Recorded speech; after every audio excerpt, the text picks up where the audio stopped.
السلام عليكم ورحمة الله وبركاته. ازيكم عاملين ايه؟ يا رب تكونوا بخير. شايفين بقى وانا بعشي البط بتاعنا بالليل. ما لقيتش عنده اكل بقى. انا كنت طول النهار بشتغل في البيت تنظيف وكنيس وكده. وبعد كده جبت البط بتاعنا. شايفين هو بيشرب اهو.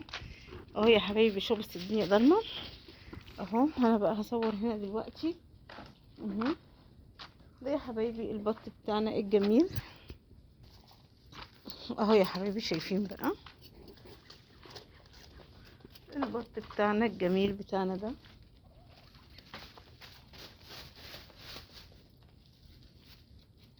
اهو. طبعا هو بياكل اي حاجه.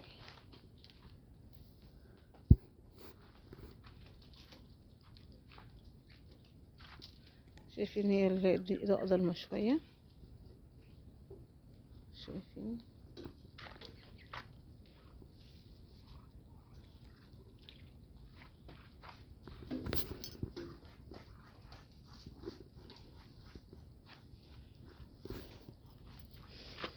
هم. ده المكان اللي بربي فيه البط، سواء وز أو بط أو فراخ أو أي حاجة أيا كان.